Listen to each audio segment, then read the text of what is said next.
press. Oh, it's being recorded. Okay, great. That's good. Okay. Right, we're recording, so let's just get going because we've got an hour and a half, so we don't want to mess around. So I'm chairing today's seminar. My name's Callum McGregor, so welcome. I'm a lecturer based at the University of Edinburgh in the Institute for Education, Community and Society. I teach on a Masters in Social Justice and Community Action. I used to teach with Nicole before she moved to Warwick. So I'm also one of the co-organisers for this series alongside Akugo Emejulu, Professor of Sociology at Warwick University, and Marlies Kustacher, Senior Lecturer in Childhood Studies at the University of Edinburgh. So I'm really excited that you're able to join us all for this final event in the series to continue to advance our understanding of emotions, ambivalence and activism today. Welcome to those of you that have participated in previous events. And a warm welcome to those of you joining us for the first time today. So once again, we've got two fantastic presentations in store, and we trust they'll both stimulate lively discussion about the relationship between ambivalence and activism. So let me begin by just extending a warm welcome to our three speakers, Karen Nairn, Carisa, Showden and Nicole Anderson. So welcome to all three of you. And I know everyone's just eager to get into it, so I'll keep my opening remarks brief and then be quiet. But maybe it's just useful to very quickly just recap the rationale for the series for anybody especially that's joining us for the first time. So the rationale for the series has been to critically examine the different manifestations of ambivalence in activist spaces, and what impact ambivalence has on different kinds of activists and activist groups.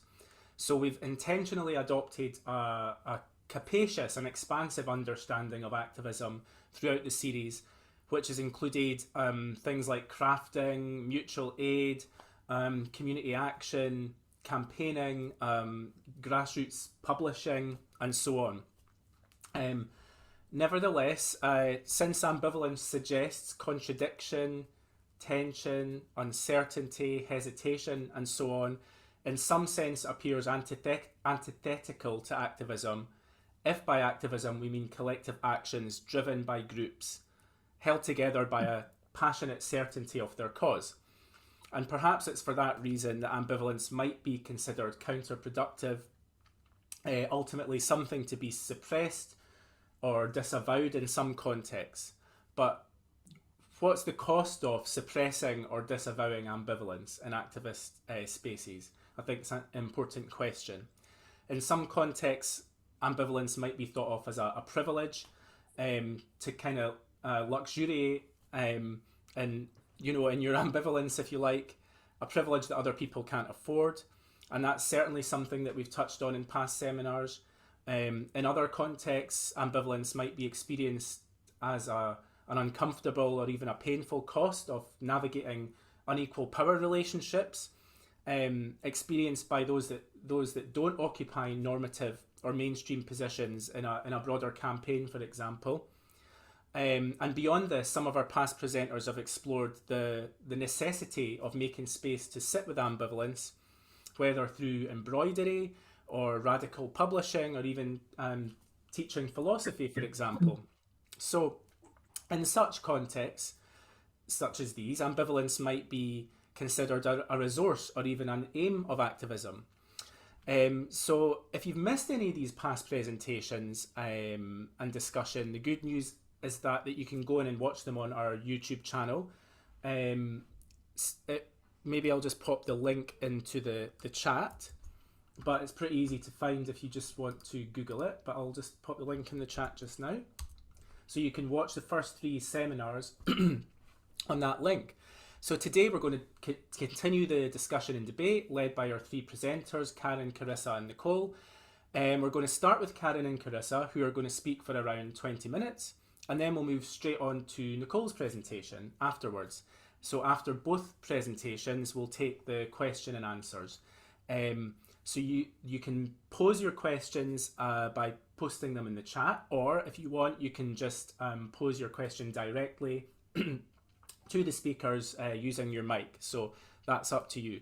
So let me just get on with it, and I'll introduce our first speakers if that's okay with them. Good. Okay, so as you know, as everybody knows, the title of Karen and Carisa's presentation is The Emotional Labour of Ambivalent Activism, Why Act When Others Aren't. So Karen Nairn's research is youth-focused. Her current project focuses on what inspires young people to join others to create social change, and the book Fierce Hope, Youth Activism in help me with pronunciation. Aotearoa. Aotearoa. Aotearoa. Yeah. Aotearoa. I'm always terrible at that. Is due to be published by Bridget Williams Books. The book's about 6 youth-led groups working on a range of fronts, honouring Indigenous and land rights, policies for a zero-carbon future, challenging sexual violence and gender-based harassment, rethinking gender and sexuality and what counts as justice, and addressing inequalities in Aotearoa. I'm sorry if I'm butchering the pronunciation. No, that's pretty good. The activism project builds on Karen's earlier research with young people who grew up during New Zealand's economic reforms, which explored their post-high school paths in the book Children of Rogernomics, A Neoliberal Generation Leaves School. Carisa Showden's work approaches questions of gender, sexuality, agency and activism from an interdisciplinary perspective. Trained as a political theorist and working as a sociologist, she draws on feminist, queer, phenomenological and post-structuralist theories to understand inequalities and advocate for social change. Most recently, she's collaborated on the same book, Fierce Hope, and previous work focused on domestic violence, alternative reproduction, sex work politics and policies, and the intersections of feminist and queer politics. So it's really just over to both of you whenever you're ready. And if you like, I can just keep an eye on the time and give you a little hand or something when you've got a couple of minutes to go. I'm going to, thank you, Callum. I'm going to share my screen, but I hit a button, so hopefully this will work again. Just before I do share the slides, I wanted to say first, thank you to Marlies, to Callum and Akugo for accepting us into the symposium and for all the work you've done to facilitate all these collaborations. We really appreciate it. And also wanted to say a quick thank you to all of the other presenters who've come before us, because we've really enjoyed listening to and learning from those presentations. And that work has been quite generative in our own thinking about the project we're presenting here, which hopefully will become obvious soon. And one final point is that there was a slight change to our title, which you will see when I share the slides. So hopefully you're seeing the slideshow now. Is that correct? Good. Okay. All right. So yes, so thank you. So the work that we're presenting here tonight is an effort for us to think through how ambivalent emotions were at play in motivating and indeed moderating activism among 6 youth-led groups in Aotearoa, New Zealand, as Callum sort of outlined in our introduction. This presentation comes from work that we've done as part of that larger study that Callum referred to, with these 6 activist groups that you can see on the screen that are tackling an array of urgent issues. These issues range from Indigenous rights to the justice system and imprisonment, from climate change to gender and sexual inequalities. And the study that we undertook was designed to explore a couple of things: activists' motivations for joining groups to create social change, was looking at what sustains groups over time, and we were thinking about what each group's vision for the future looked like. And so to undertake this work, we used 3 key methods. The first was 2 in-depth activist history interviews that were undertaken a year apart, roughly, focused on activists' experiences growing up, catalysts for joining their group, and what sustained their activism over time. For that part of the project, we interviewed 90 participants aged 18 to early 30s because we allowed people to self-identify youth. The second method was ethnographic fieldwork, which included participant observation at meetings, campaigns, and events that were both in person and online. And this provided information about group processes over a period of about 2 years and allowed us to observe emotions and group affects in action. The third and final method was that each group was also invited to present their vision for social change as a living manifesto. And this could take the form of a film or a written documentation of some sort, depending on the group's preferences. We provided a small amount of funding for the groups. And if you're interested in the living manifestos, you can find them on our research project website. So as I said at the start, we're using this presentation as a way to help us think through how ambivalence worked for our participants. And listening to the other presentations in the series has been very useful in this regard.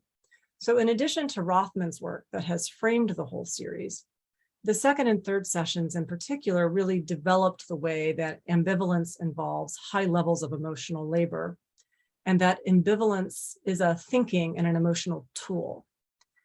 These sessions looked at how ambivalence is a hesitance or uncertainty that is also a resource for epistemic humility and heterogeneity that can facilitate working with others. So it can be a starting point for doing the hard work of working in coalitions. Ambivalence can also leave people open to creative solutions to problems rather than shutting down possibilities. And so these ideas from the previous symposium we found useful as we were thinking through our own participants' interview responses and reflecting on our observations of their meetings and their campaigns. We are also tonight relying on Emajulu's and Hochschild's work positing that ambivalent emotions can act as a form of resistance to the so-called feeling rules that circulate in activist groups about how activists should feel, be, and act. These feeling rules are part of what Davidson and his colleagues call relational flows, fluxes, or currents in between people and places. And like Emajulu, we are looking to see how, within these relational flows, the potential of emotional ambivalence and misfeeling as ways of refusing and resisting imperatives to manage emotions appropriately is some of the most important work of activism. So the idea of ambivalence as a moment of contemplation, of recuperation, or a state of critical self-reflection before meaningful action can take place resonated strongly with our participants. And because of this, we've continued, as we've thought about this project, we've continued to return to Emajulu's argument that ambivalence might be a teacher in which we learn other ways to feel, and perhaps we can feel our way to other kinds of social relations and modes of being. Maybe we can feel ourselves to liberation. We got to ambivalence through hope, which is to say we originally conceived of this project under the title Hope in Action. Our participants embraced, nuanced, and rejected our framing to varying degrees. This reworking of the idea of that hope motivated or was generated in action could be seen in responses from some participants as compared to others, but we also saw this nuancing and reworking across one person's initial and follow-up interview, or even within a single interview as it progressed. Their answers about hope are what led us to ambivalence. It's not that activists are without hope, it's that they bristle at the perceived unambiguity and or naivety of hope. They feel hope or they complicate hope in ways that encompass a deep ambivalence about what they can actually accomplish. The structural and interpersonal conditions that have led to sexual violence, climate emergency, mass incarceration, gender oppression, all of the things that they were tackling. Their abilities to sustain action, especially in the face of political or social indifference from many quarters. Their answers demonstrate clearly that hope is multi-layered, both encompassing and sustained by a range of emotions, notably among our participants, anger and fear, but also joy, love, and connection. It is a multi-temporal embedded in the problems and epistemologies of the now as it imagines and helps clear a path towards possible futures. Such imagining is the essential cognitive component of hope's emotional register. As the quotes we're about to share will illustrate, hope is goal-directed rather than merely wishful thinking. The goal for youth activists is justice, or in the words of one of the participating groups, Generation Zero, a future that's not shit. Activist hope is the belief that the future can be better and that the power of collective agency can achieve this. As Victoria McGeer has written, human agency is about imaginatively exploring our own powers as much as it is about using them. Hoping well is choosing to be hopeful despite ambivalence. Choosing to be hopeful means our participants felt ambivalent about hope and what they might achieve, but proceeded anyway. Emotional ambivalence was articulated in different ways, which influenced participants' ways of doing activism. We developed an analytical frame based on, in part, on Emejulu's conceptual terminology. We examine how different articulations of ambivalence shaped activists' sense of purpose and their actions. In what follows, we demonstrate how ambivalence worked in different ways. And in the interest of time, we'll discuss some of these themes fully here, but we're happy to talk about others in the Q&A. So the first one is looking at hope and anger as this magic mix for motivating action.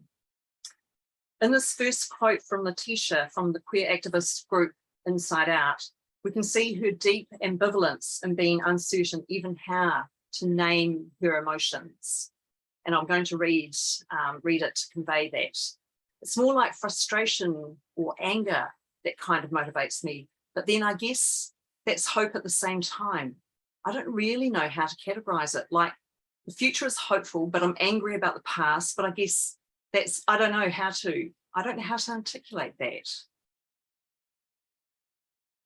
When asked if hope was the right word for what motivated her, she turned immediately to anger and frustration, but then labeled that a form of hope.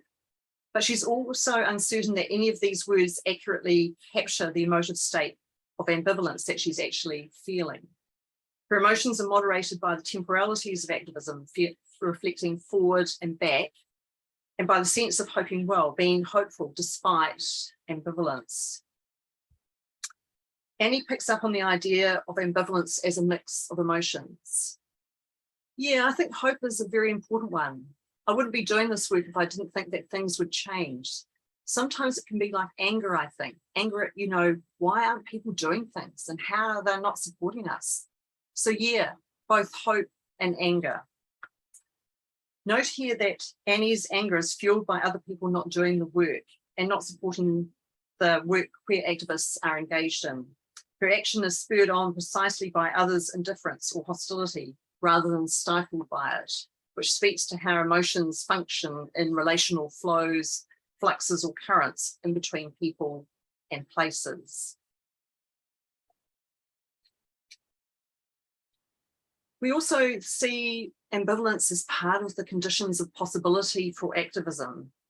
And Kiani from Protect Ihumātao, which was the Indigenous rights group, expresses an uncertainty that conveys the conditions of possibility that Indigenous activist groups have to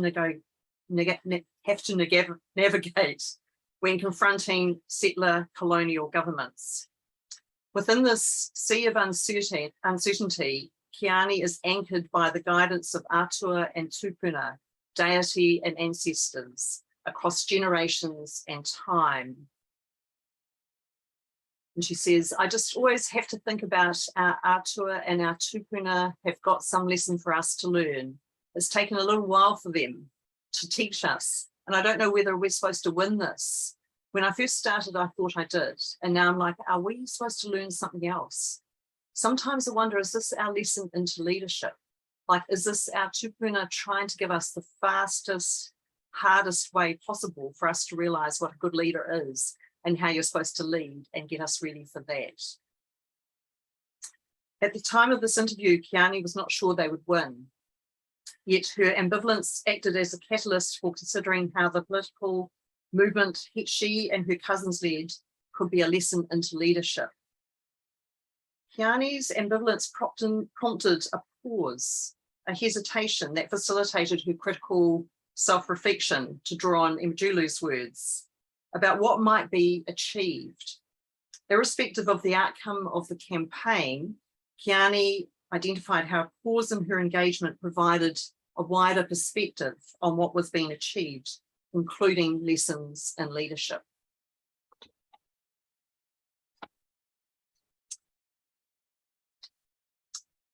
Other participants working on climate change and sexual violence expressed similar types of ambivalence about what the right goal would be or how success would be measured in the case of Ian, or even the idea that success was even the right metric or word to use in the case of Jenna. And I'll begin with Ian, and this is looking at how he shifts across two interviews. Obviously not everything you do is going to work, but you can learn new skills and you can learn from things that don't work out as well. So that's why you can sometimes get hope. Some people might say, oh, well, if you're doing action and the action doesn't lead to anything, then how is that hopeful? But I think you can still change it around and you can still learn about what doesn't work, which can be hopeful for the future and what you do next.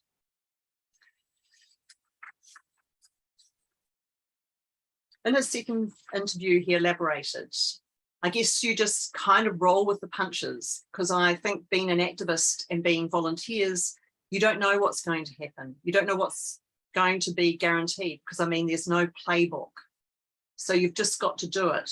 Yeah, you kind of don't know what you're being measured against, if that makes sense.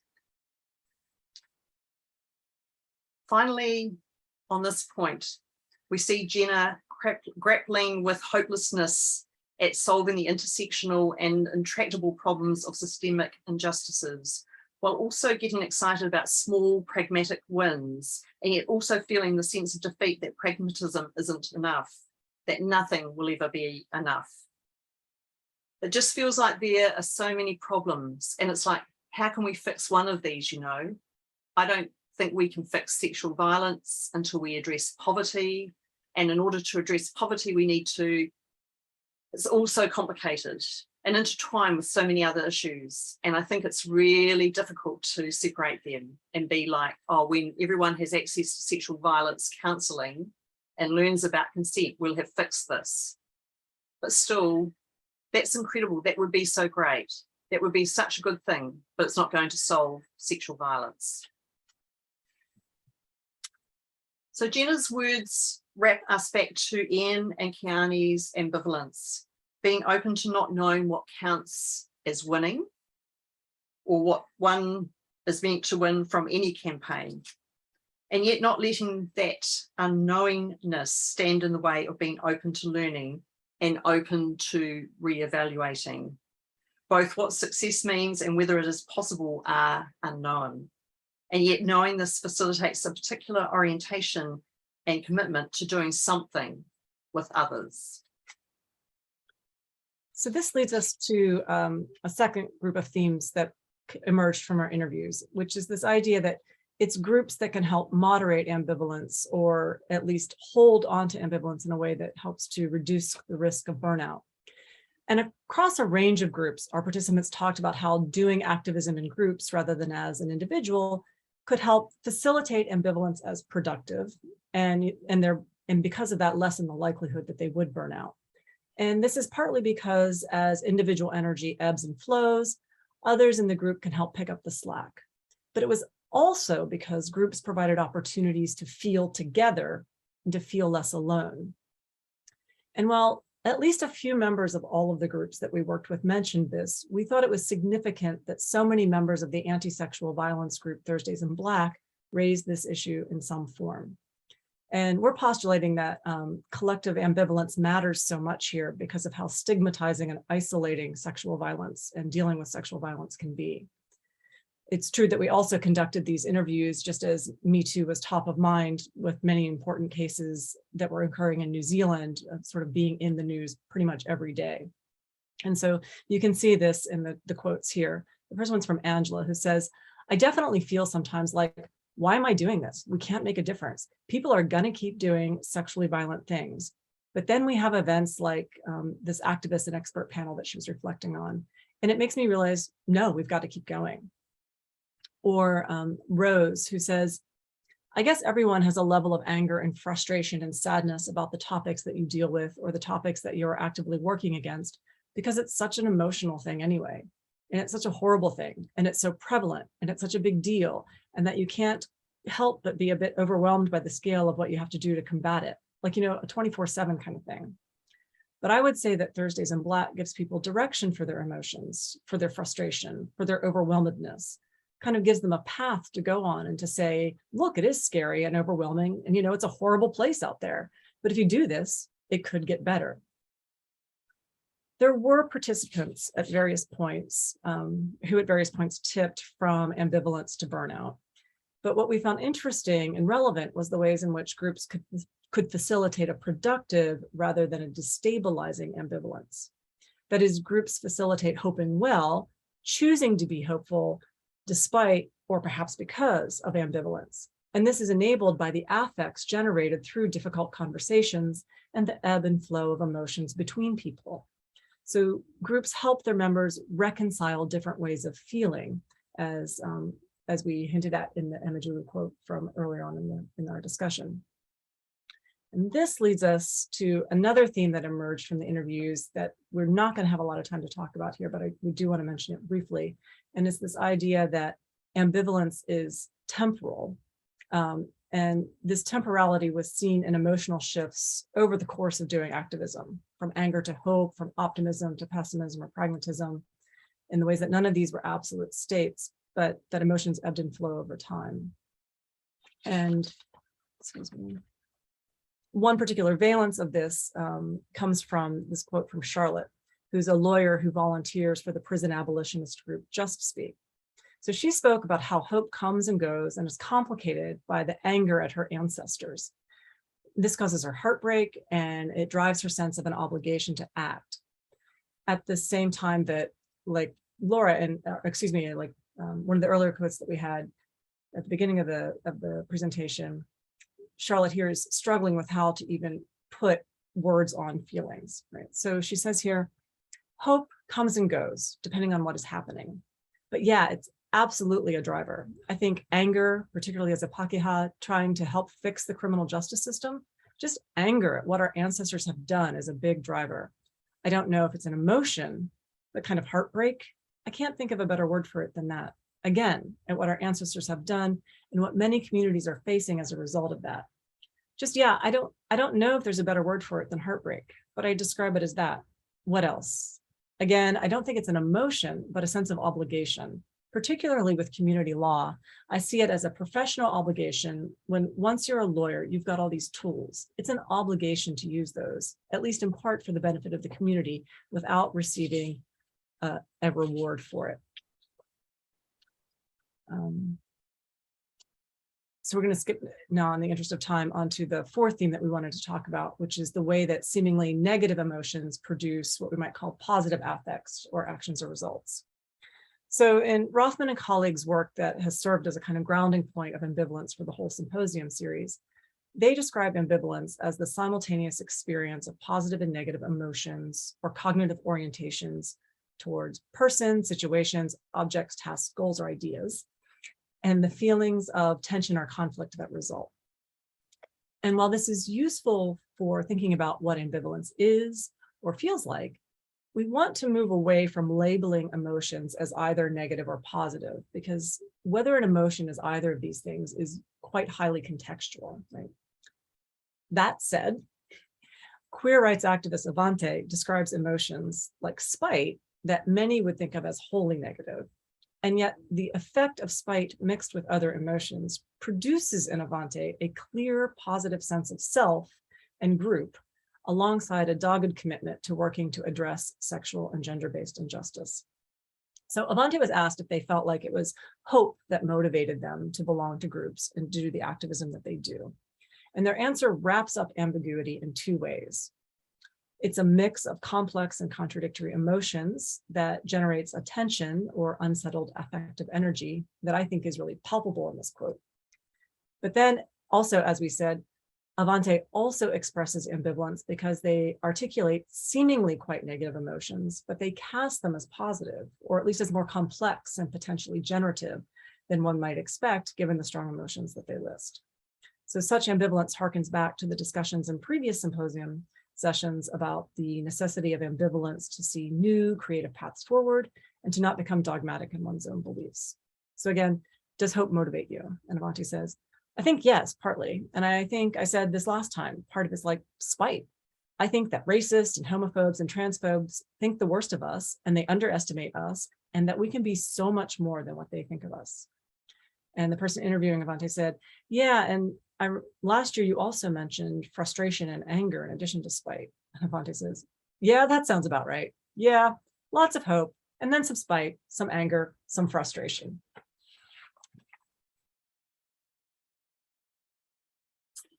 We end our presentation with this quote from climate change activist Showden. There's actually some which aren't very hopeful at all and kind of just give up on the idea, which is tempting. And it's probably the easy option out, but long-term it's detrimental to getting anything done. Because even if you think it's not that hopeful, you can at least try to head towards it. So yeah, I think a lot of people just see themselves as too insignificant to make a difference in it, which is sad. Showden brings us back to the idea that ambivalence can ward off hopelessness. It can temper disappointment or a sense of fatalism about doing anything. Ambivalence can be powerful by rooting people in a realistic sense of what can be accomplished, which we see as a key form of hoping critically rather than naively, and being open to creative ways of tackling huge problems. Showden's words return us to one of the main ways we frame ambivalence at the start and that we keep returning to. At Emijulu's idea that ambivalence might be a teacher in which we learn other ways to feel, and perhaps we can feel our way to other kinds of social relations and modes of being. Maybe we can feel our way to liberation. Thank you.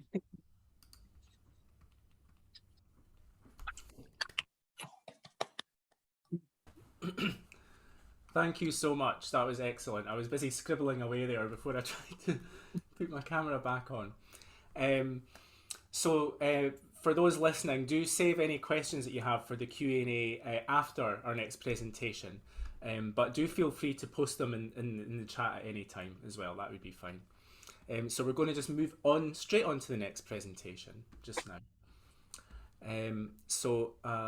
Our second speaker is Nicole Anderson, and the title of Nicole's presentation is Working with Discomfort, Contesting Ambivalence Through Care and Accountability in Edinburgh University's Skull Room. So Nicole Anderson is a PhD candidate in social anthropology at the University of Edinburgh and is funded by the Economic and Social Research Council. Did I do this already? Have I just lost the plot? I didn't think I did. Sorry, thank you for keeping me on track. I thought I didn't do this already. Sorry.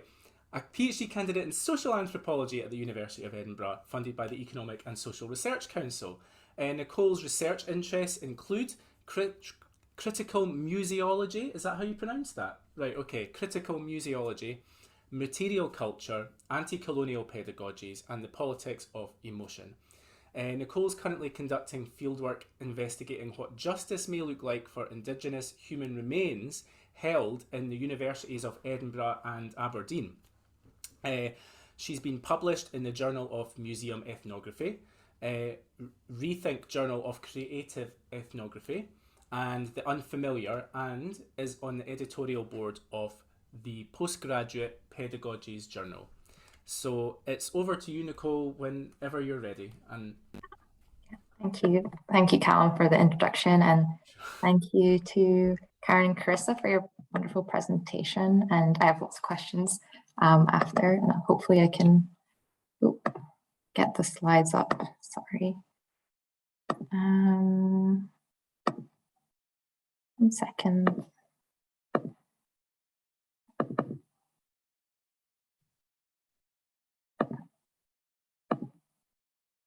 Okay. So thank you everyone for being here today, and thank you for the to Callum, Okugo, and Marlies for organizing a seminar series. And I'm really looking forward to the discussion at the end and answering your questions. So as the introduction said, my name is Nicole, and my pronouns are she, her, and I'm a doctoral student in social anthropology, and my presentation concerns feelings of discomfort, uncertainty, hesitancy, and ambivalence in anti-colonial actions within Edinburgh University's schoolroom.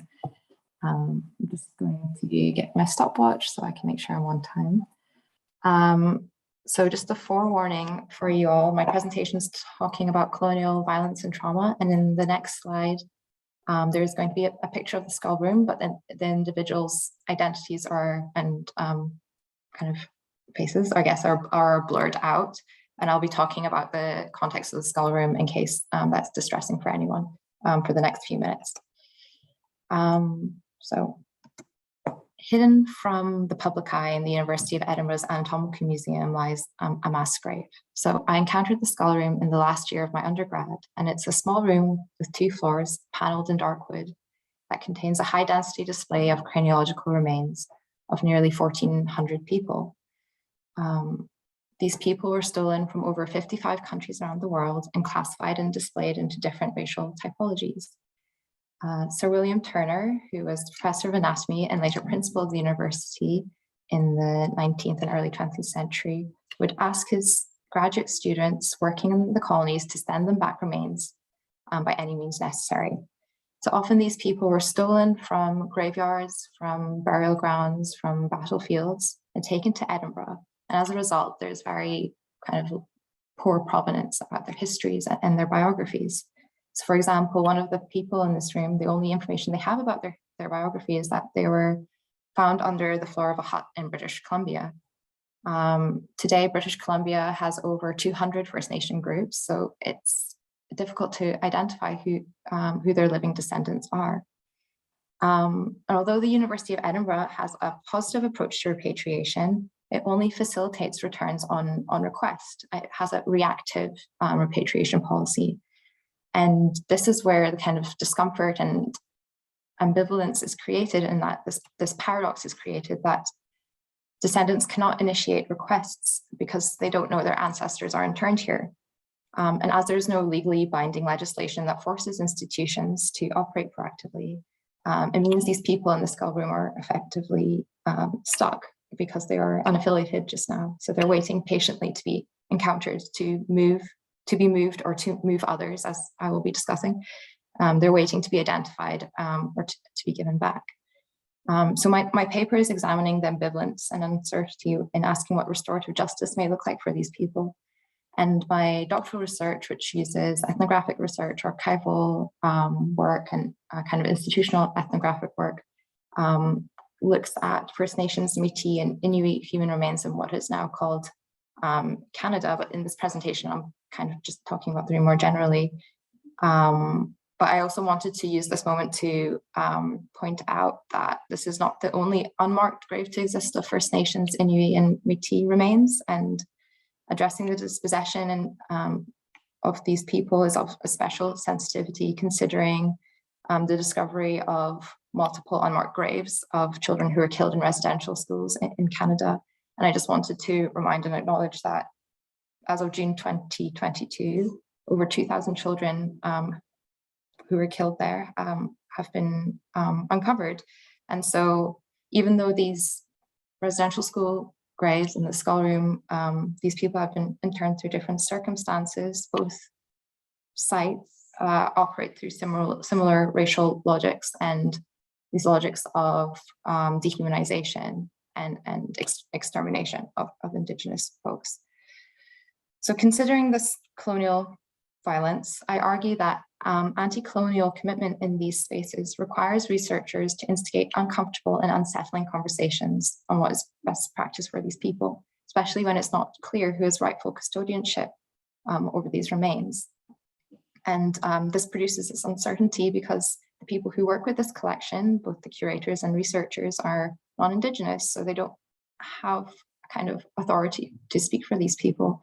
And it's difficult to apply a kind of blanket kind of caretaking approaches for these people when they belong to so many different groups and communities and places. As we've discussed, although ambivalence often has connotations of being quite a negative emotion surrounding these mixed or uncertain feelings, I argue it can be a productive force also, particularly in the interface of research and pedagogy, and how that can be used for decolonial praxis. I'm arguing that we can learn a lot from ambivalence, particularly when we see how they're instructive in pinpointing different paradoxes and contradictions within certain context zones of power, which is a term by Mary Louise Pratt, that these uncomfortable feelings can help us examine the structural conditions that surround these kind of contentious heritage spaces, that they allow us to see what is actually going on here, and hopefully teach us how to work through this discomfort in ways that address our accountability to this collection. So we need to take ambivalence and other political emotions seriously, and alike to what Sarah Ahmed argues, emotions they allow us to do things, even the uncomfortable ones, and they spur things to happen. So if we understand them as a call, as like a beckoning to be accountable witnesses to ongoing colonial justice, they can actually have a very productive and like instrumental force. Acknowledging feelings of uncertainty here are also signals and reminders that we need to tread carefully in contentious heritage spaces. And they remind us that we have to approach these situations with sensitivity and care, yet also at the same time understand the urgency of these issues at hand and recognize that this is an ongoing violence that's being perpetuated. And also in conducting action-oriented or kind of academic activist research, is also a call for us to be actively engaged in these spaces and position ourselves as witnesses, not just passive bystanders, whether we're an instigator or a recipient of discomfort. And oftentimes, we're often occupy both these positions. So because I'm obviously not Indigenous, so I can't speak for the people in this room or their living descendants, but I'm complicit, and I have a responsibility to this collection because I'm a student of this institution, and I'm also an anthropologist, and a lot of these comparative anatomical collections are also physical anthropology collections, so my discipline is steeped in this historical and contemporary legacy of violence. So as a witness, it's my responsibility to locate myself kind of within and like in relation to the structures of power that have dispossessed these remains, and ask myself how I can be a helpful outsider who has insider institutional access, and how I can best use my training, my access to archival resources and contacts, and my funding to be an accountable anthropologist here and contribute to a reparative condition for these people in the skull room. In terms of discomfort, thinking more widely about discomfort and difficult knowledge in this space, the skull room is uncomfortable because it challenges the historic and contemporary complicity of the institutions, and this knowledge is troubled as it carries the burden of participation in traumatic pasts for both the oppressors and the oppressed. And I noticed there is this kind of paradox or contradiction between the will of the institution and its actors, and their kind of idea of what justice may look like for this room, and the constraints and the structural constraints imposed by the university, but also understanding that these actors work within that structure too. So it's kind of confusing, because the individuals who look after the ancestors, I see a clear willingness for them, from them, that they wish to do right by these people, and they care about their well-being and their identities and their biographies, and want them to be in a different location, but they're kind of faced with all of this red tape and institutional restraints that do not allow this work to happen. So the University of Edinburgh has a positive repatriation record, as I've mentioned, and was the first institution in the UK to repatriate an ancestor in 1947 to Sri Lanka. And there's kind of several news articles here about Edinburgh's history of repatriation. And custodians at the museum say descendant kin are pushing an open door when it comes to pursuing repatriation claims. But because they operate reactively and there's no online catalogue, and there's a lot of gaps in provenance, there are no kind of fair, transparent, and easy mechanisms to facilitate this work. And this wording, fair, easy, and transparent, comes from UNDRIP, the United Nations Declaration for the Rights of Indigenous People, which the UK signed in 2007. But because it's not legally binding, there is no kind of active call to undergo the recommendations within this declaration.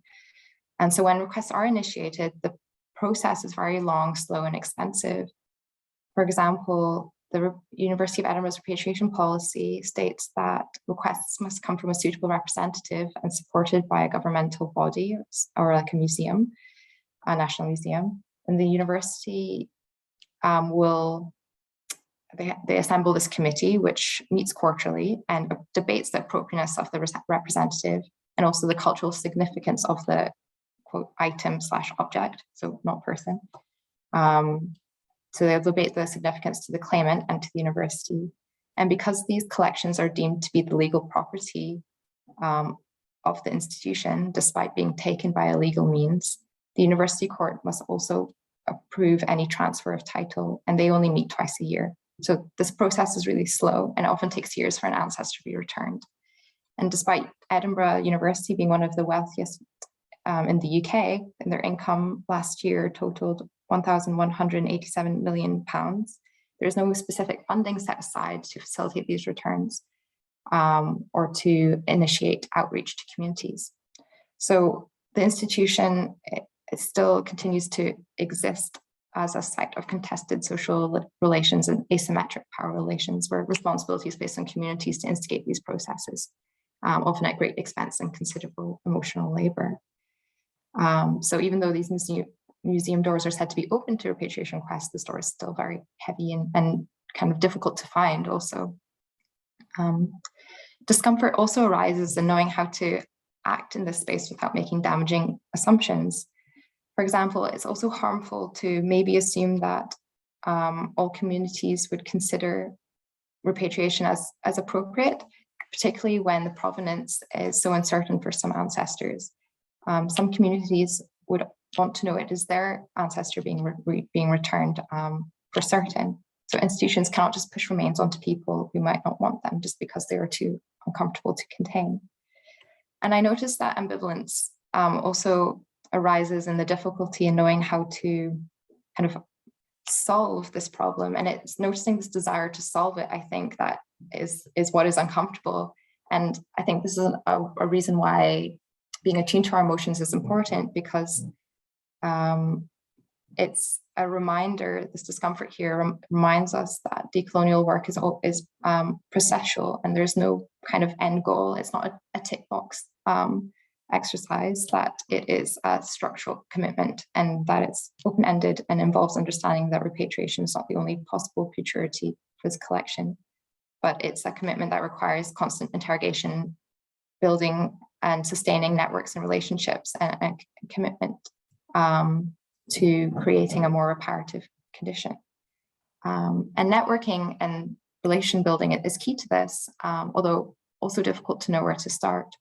Although this summer, the museum has started its first proactive initiative with myself and another group of academics, where we've received some seed funding to form a joint project across the universities of Edinburgh and Toronto to establish a reference group of hopefully descendant kin and heritage professionals to seek advice on how to best organize, collate, and care for provenance materials related to these remains in ways that are respectful and ethically sensitive. So right now we're building a kind of digital archive to hold some of this provenance material that's collaborative and accessible. And hopefully this will alleviate time and financial pressures for descendant communities. However, even though we're in the early stages, making this archive has produced its own challenges and hesitancies, because we have to be careful that we're not replicating the same colonial logics and knowledge practices that have undergone that kind of produced these archives in the first place. So we're asking kind of questions how we engage proactively with stories that are not our own, and how do we share them when they contain so much traumatic knowledge. So we're kind of working with archival traces like this. So these racist terms are redacted here. And it's a struggle to think about who has the right to make these choices. And we've been having to make these initial decisions ourselves so far, even though our remit is to construct collaborative communities through outreach and networking. But I mean, even in conversations with the IT departments, they were asking us who is going to own this digital site, on what servers will it be hosted, who's going to manage it, how long is it going to live for? And these are decisions we've had to make prior to asking a consultatory group. So through this discomfort, we're still trying to try our best to present these archival traces in ethically respectful ways, and seeking advice from heritage professionals, and being careful what metadata we use. We're thinking about perhaps rewriting these stories in a more humanizing way, these biographies in a more humanizing way with appropriate Indigenous naming practices. If images or drawings are available, care can also be shown in integrating warnings within the online interface, and to kind of warn viewers that they're about to view kind of traumatic imagery. And hopefully this could create, amassing this knowledge sharing in this way, could create a narrative that is presented with more care and good intention, and hopefully doesn't create further harm. And although this project and my doctoral work is ongoing, I'm suggesting that working with uncomfortable emotions has the potential to create a transformative pedagogy that allows researchers to engage with colonial traces through accountable relations. And through this process of unsettling the skull room, it produces these sort of pedagogies of discomfort, which is a term coined by Megan Bowler, and hopefully produces also methodologies for researchers to follow. And these critical pedagogies refer to practices that question our cherished beliefs and assumptions of doing work in this kind of field, and directs inquiries in ways that undertake our historical responsibilities to these disciplinary legacies, and hopefully allows researchers and custodians to both learn and unlearn how to do work in this field. And I think it's also important to underscore the pedagogical distinction between learning about difficult collections and learning from them, and asking ourselves how knowledge generated from these emotional encounters can change contemporary care practices, and see kind of understanding how feeling our way through this research becomes pedagogically important, encourages practitioners to also question their solidarities, their purpose, and their place within this work, and be conscious and critical of what moves them, and also being honest about their intention, particularly when doing a lot of anti-colonial research in the academy is also being used to craft an academic career. That's something people, we have to be honest about too. But hopefully, even though my doctoral work is ongoing, it can be a learning process to see how we're approaching this work with good intention, but also being conscious that good intentions fail. And hopefully we can go some way to craft a process of good practice that could at least initiate dialogues and establish useful networks and relations that might put the skull room more on the map. And interacting and speaking with Indigenous folks, archivists, and academics, it's hoped that the Anatomical Museum can improve its knowledge about the practice and keeping and care of ancestral remains. And this will produce practical outcomes that challenge and confront and unsettle the taken for granted nature of these colonial legacies that exist at the University of Edinburgh. And these are some references I've mentioned. Thank you for listening, and I welcome any questions.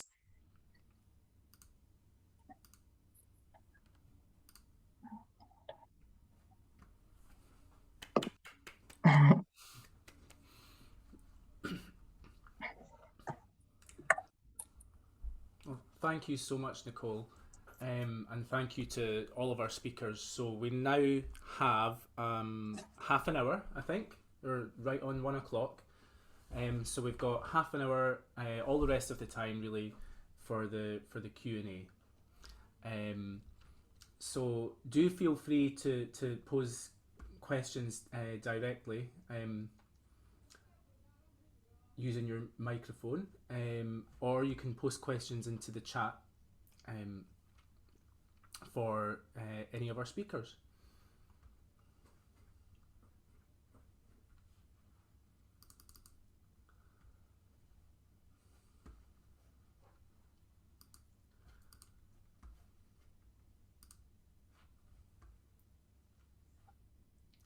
Can I ask a question? Just while everyone is like coming to their senses a wee bit from two fantastic talks. Is that okay, Callum? Absolutely. Yeah. Okay, I'm just going to abuse Yeah. co-organizer privilege and get in here first. So first of all, thank you, Nicole, Karen, and Carisa, for two fantastic talks. I really appreciated it. It was a wonderful way to actually end our seminar series. So two questions that I think probably are overlapping. First for Karen and Carisa, I guess I'm Carissa, I'm sorry. I have a friend called Carisa, so it's slightly confusing. I guess I have a question about how to use hope differently, because I think it was really interesting how how both you, but also your participants were very, I don't know, skeptical of this use of hope. And it'd be interesting to know whether hope is really the right way of kind of capturing the dilemmas they experience and trying to kind of think through an idea of kind of transforming the future, but being grounded in the pragmatics and the possible. So I'm just wondering, are there how to kind of think about productive ideas of hope? Because I'm thinking also, sorry, I'm getting like a million emails. So I'm also thinking about the way that you're using hope in relation to Marian Kaba, the Black American prison abolitionist. She talks about hope as a practice, as a way of refusing being disillusioned. I would also be interested in your thinking through those ideas. For Nicole, the question for you is actually connected to some of my work. So I'm kind of moving away from talking about emotions so much, because particularly in activist spaces for women of color in Europe, this seems to be a way for white radical comrades not to address the pragmatic problems of the organizations and networks that they're in. And when I gave a talk recently in Helsinki about how kind of women of color are leaving these spaces. And many of the people in the room, many of the kind of white scholars and PhD students in the room wanted some ideas about how they can be better comrades. And I said, well, that's not for me to answer, because I'm not the one causing the problem. And I also think this is like an issue for you guys. Like, it's nothing to do with me, so go away. And I was very struck by your frame of an anti-colonial commitment. So I'm wondering if you can say more about that, and how and why that frame anti-colonial rather than decolonial. Why is that doing different kind of work, and whether anti-colonial resists capture and control by the academy. So I hope that's clear. So I might begin with the question, thank you. It's, just thinking about hoping, and we began the project with the idea of hope in action that is always going to be in the process of doing, and then really influenced by Victoria McGear's work on hoping well, and that it's not only wishful thinking, that it's actually taking account of the realities of the context, and in some ways, so that was actually really really useful. And we then kind of developed that into thinking about hoping critically, because hoping well sort of sounded like, that you were judging it in terms of whether it was a good form of hoping. And one of the things that we use the term hoping critically, and I don't think we are necessarily the only one, but we wanted to distinguish that from something like critical hope, which sounds like a thing, whereas I am really interested in the doing, and what we've shown tonight is kind of how ambivalent that is, and definitely some of our activists said hope. In fact, they talked about I'm a pessimist, and like I'm both. I'm cynical and I'm hopeful. There was all kinds of, there might be other ones that you want to sort of chip in with, Carisa, but there was this lots of contradictory ways that they expressed that. And what was really important that we wanted to acknowledge was that so many of our participants actually also were disillusioned, despairing, and at the structural constraints that they were addressing, and just the sheer scale of the issues that they were taking on. And I think we give a bit of a sense of that. And so hoping critically became a way of us trying to take the sort of naivety. I think hope gets used in a very simplistic, naive kind of way as a rallying cry, and we wanted to make it much more nuanced and contradictory, and in fact that's part of why we were really interested in this kind of symposia on ambivalence. And I don't really want to add to that, Carisa. Yeah. Well, I can see why, the question about hope would definitely come up. And we, in the second round of interviews, asked participants directly, we started off with this title, Hope in Action. Do you think hope was the right word or the right emotion to use? And at least with the groups that I was, working with in the interviews I was doing, almost everybody said yes and no. Like, you have to have hope, but a lot of days I just don't have hope. Or looking at some of those quotes where people talk about getting really, really down and depressed and despairing, especially, talking about climate change and talking about different things that were happening around sexual violence and things coming up in the news and happening on campus. And people would get really kind of despairing and then say, but obviously I've got to have hope, because if we don't have hope, we don't have anything. But I have all these other things too. So we wanted to hang on to hope because our participants kind of pushed us in that direction while insisting on complicating it. Yeah.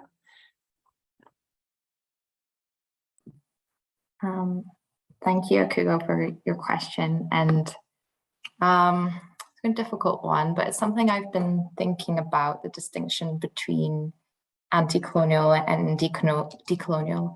And I think I use anti-colonial intentionally because there's a paper I read in my master. Well, I studied in Toronto with Eve Tuck, and she wrote a paper called with Wayne Yang called "Decolonization is Not a Metaphor," and in that they argue that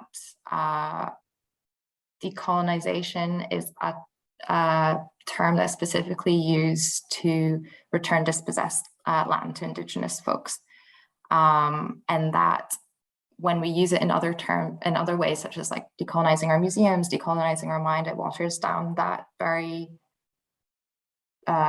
physical and deliberate meaning when it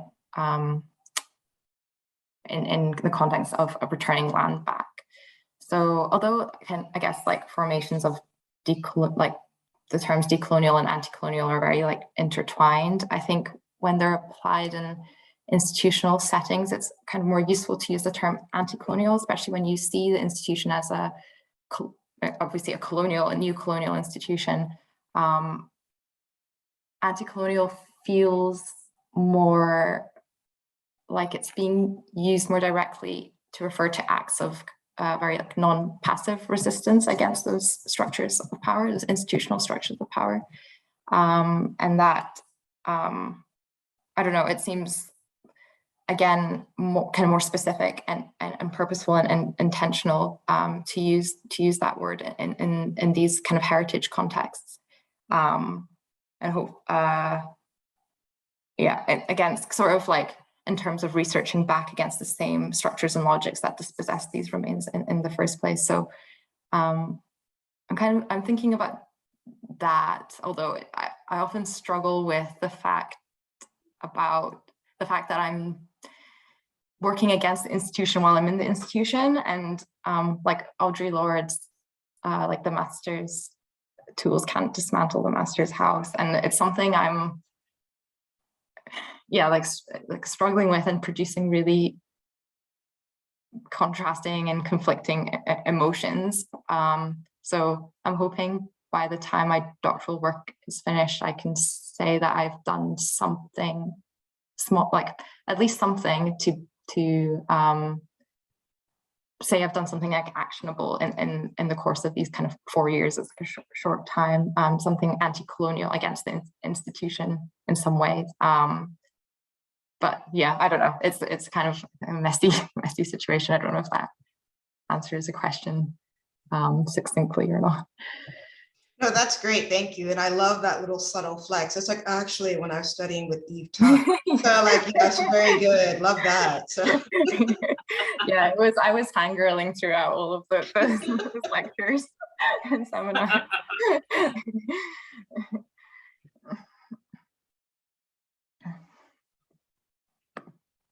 And also just your response, Nicole, is just encompasses ambivalence. Like, I think just as perfect encompassing of the exact theme that we're addressing. And really using that ambivalence to say, I have to do something. And so the way you talked about, I'm going to sit with this, and I can't not be implicated in various ways. So what do I do with that? Really, really poignant and important. Thank you. Yeah, it's hard with the time frame because like a doctoral project's, so short, and often in these kind of heritage contexts, any kind of meaningful work takes a really long time. So I'm hoping I can just set the groundwork or start something that someone, like hopefully I can get more funding after to continue it. But it's kind of like a question we've been having even with our seed funding. It's like, well, what are our responsibilities in instigating this work if we don't know we necessarily will have the funding to finish it? And that feels really wrong too, that you can't just start something and not see it through. But it's so dependent on like people's time, people's money, like and stuff. So yeah, it's kind of tricky, but we'll see how it goes.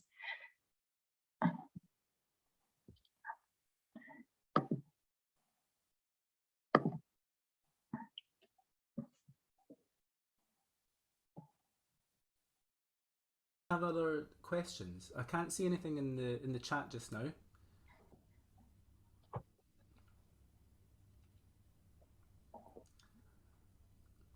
People are very shy today. It's just gone Saturday here, so we need to keep it lively to keep us awake.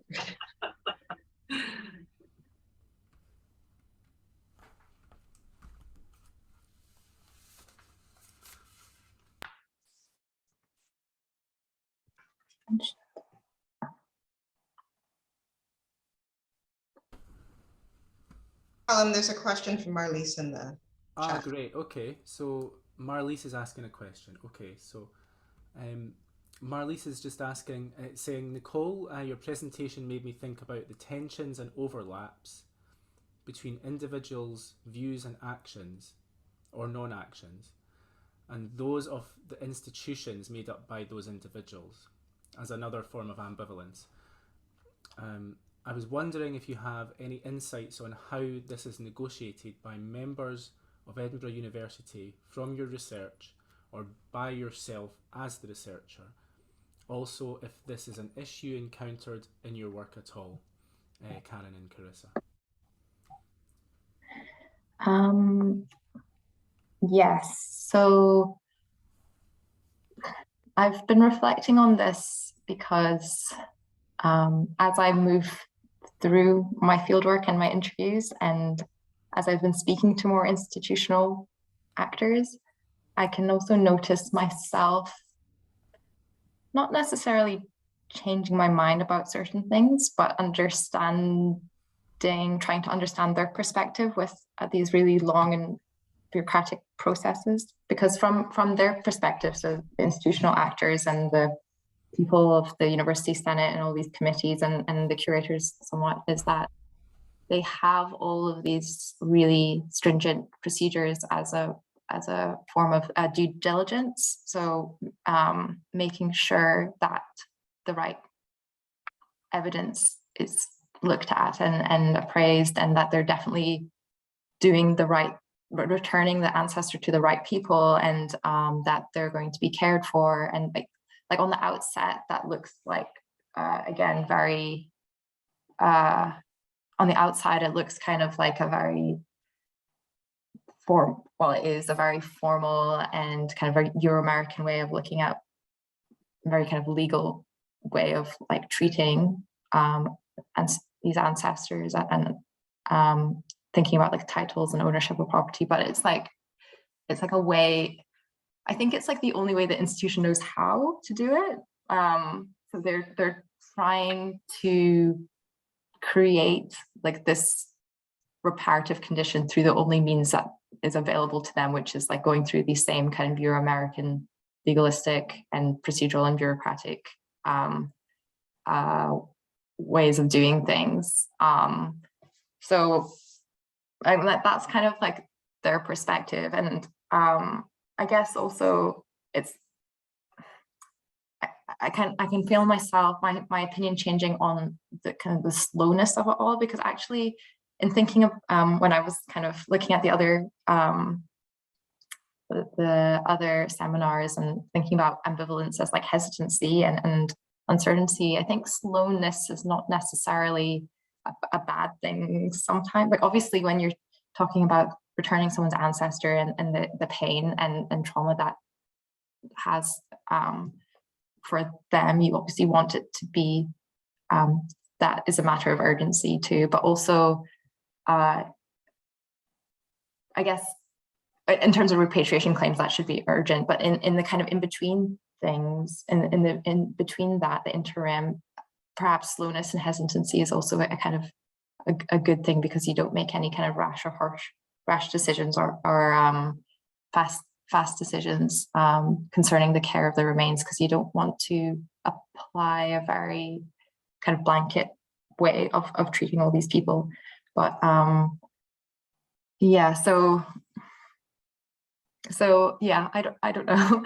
I guess they have their own logics for dealing with these, dealing with these contentious heritage spaces, and hopefully, because there's been a lot of high-profile repatriations of ceremonial objects like the Benin bronzes from the University of Aberdeen and other museums in the UK, that it creates a precedent to change their policies that are kind of more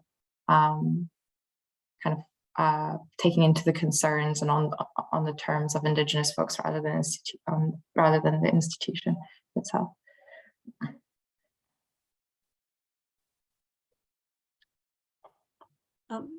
Yeah, thanks for the question. That's a great question. And I immediately thought of the group Thursdays in Black when you asked that question, because this is a group that is situated in a very specific institution. Like with Nicole, we're talking about a university. So it was Thursdays in Black at the University of Auckland was the group that we worked with. And when we first started working with them, you know, they talked a lot about the ways in which the processes for supporting survivors of violence were very poor in their view at the university. And they had a bit of a conversation that started over the course of time with a few members of the student support services. And as part of that, this really wonderful thing happened, which was that two members of Thursdays in Black were brought on to help the university upgrade and do better at helping survivors of violence. And so they had this positive sense of they're finally listening to us. You know, we've been here all these years. Finally, the university is taking us seriously, listening to us as experts. And yet, why is it taking so long? And what are the ways in which we can have a voice? At the same time, the kind of reason for being for Thursdays in Black in many ways is to be visible, to show visible support to survivors. So they wear black on Thursdays to show who they are. That people are not alone, and they are there to kind of listen and to support people. And yet all of the work that they were doing with the institution to try to change practices and make things better was quite hidden. So most people didn't know. In fact, some people in the group didn't know that they were having this impact or having this voice in the ways that the institution was changing some of its service provision to survivors of violence or survivors of campus-based sexual assault. So there was this real ambivalence around they moved from putting a lot of energy into a lot of public facing things into doing these sort of behind the scenes things, which kind of changed their own sense of themselves, which many of them struggled with in the second interview, sort of talking about how wonderful this was. And yet if somebody said, if I'm part of the group, I'm part of the executive of this group, and I don't know what we're doing, how is that serving the goals of the group to show visible support at the same time that we have to do this work, at the same time that it keeps getting hidden because people change, people graduate, people move on. It's hard when you're university activists and you're only there for a certain amount of time. Speaking of the time constraints, like you need to act quickly, and yet universities act on their own time frame, as Nicole has talked about, and that time frame makes continental drift look like a spectator sport, as one of my colleagues likes to say. So so that's just one example that immediately came to mind from that question. Thank you so much, Rose. Karen, I don't know if you had any other. And just how they felt that risk of co-option by the institution. Mm-hmm. Well, so feeling pleased because there was that recognition from the institution, but feeling also that sense of co-option. Although I just want to be clear that they did have a really good person that they were working with in student support, and they had this person was very was a real ally to them and very supportive.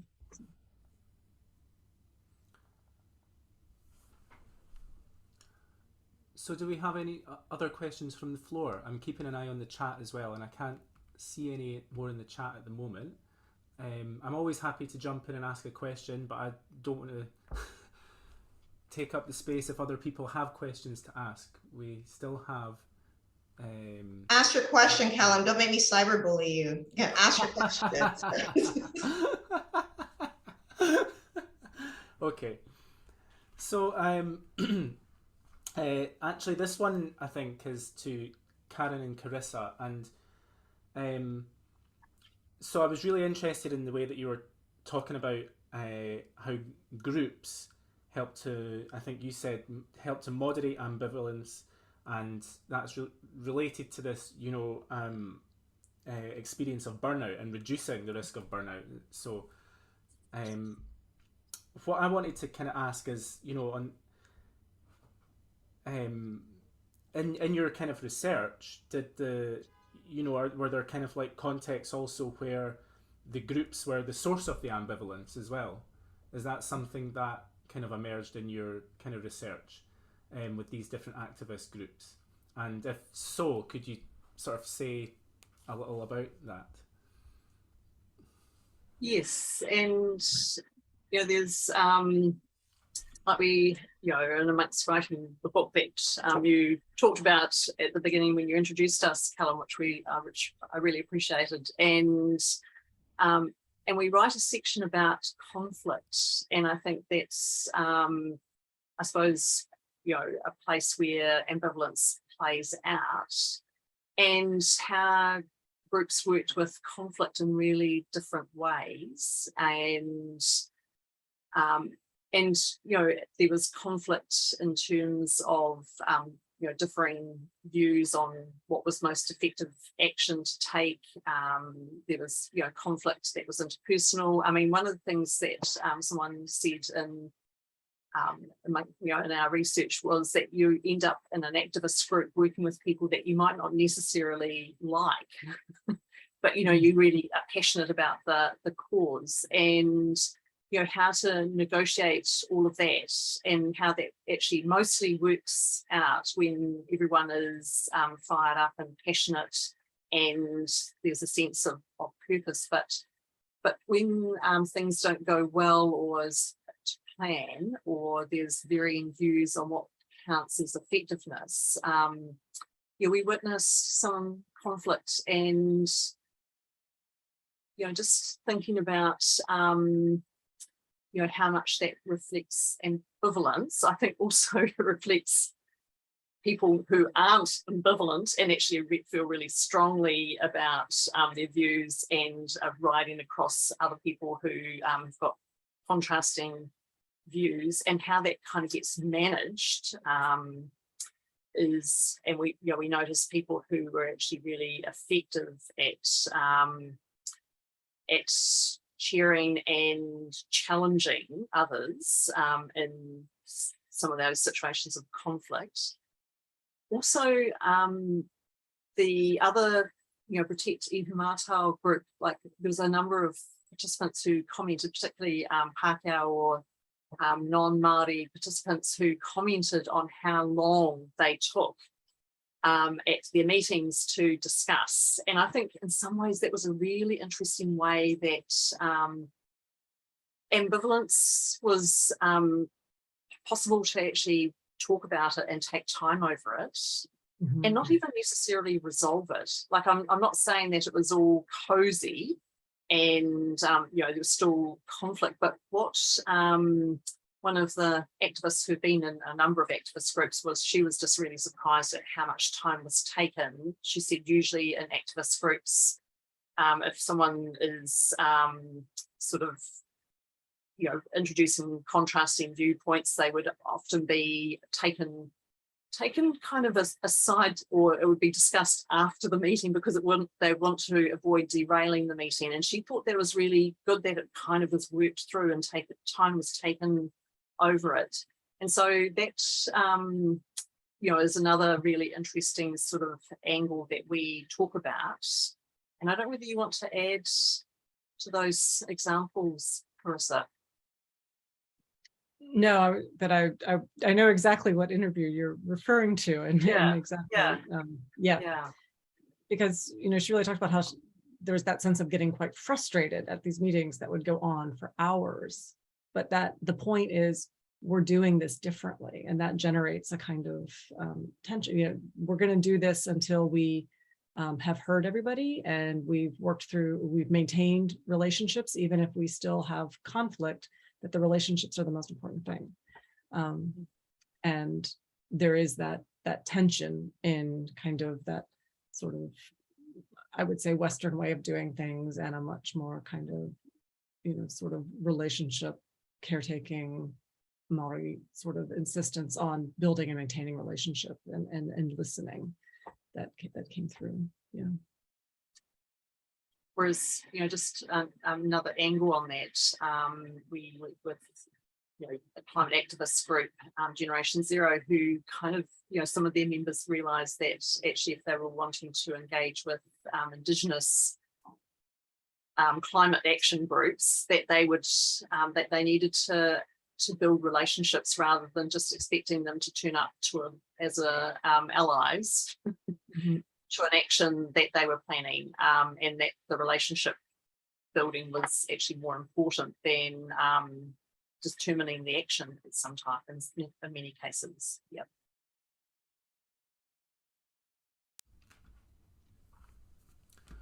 Thank you. We've got 3 minutes left, so I do think there is time for maybe one more question, if anyone would like to pose any questions before we wrap up.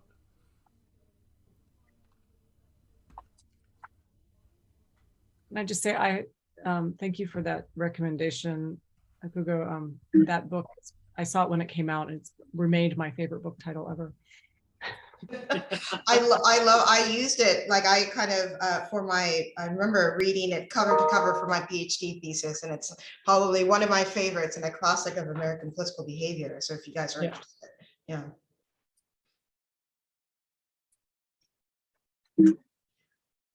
There's no shame in wrapping us up, Callum. There's no shame. No, that's fine. We're almost at 1/2 past.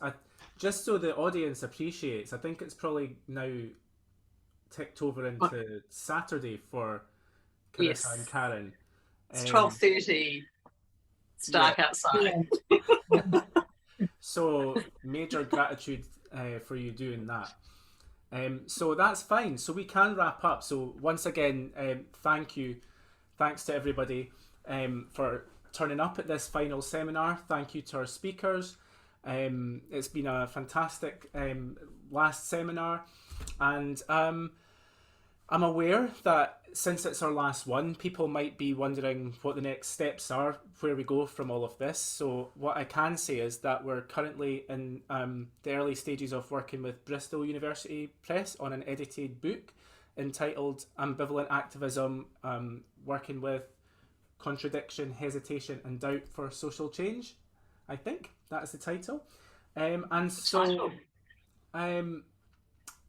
so we at the moment we are still inviting abstracts, and obviously some of you here already have expressed interest and either are in the process of or have submitted abstracts, but we're still inviting abstracts. If that's something that you're interested in, then please do get in touch. I think the best way to do that would be the Ambivalent Activism Gmail that we've got. So maybe what I could do is put that in the chat. That might be a useful thing to do.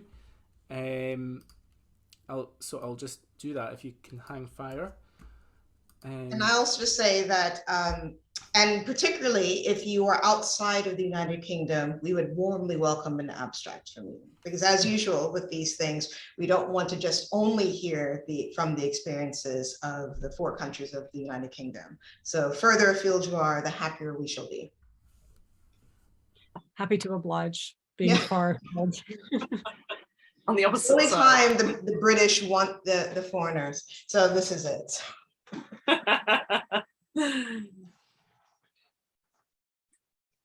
And I just want to thank everyone. Like I just think it's great.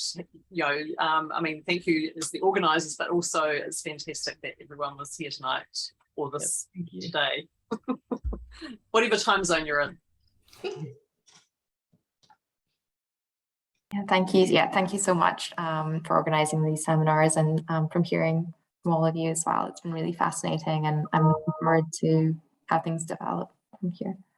And best wishes with what you're doing, Nicole. It's really important. Yeah. Thank you, and good luck with your research too. Thank you. Fantastic. Well, with that, I think I'll just adjourn the meeting and end the call. Okay. So, thank you very much, everyone, and have a good weekend. Thanks, you guys. Take care. Bye. Bye.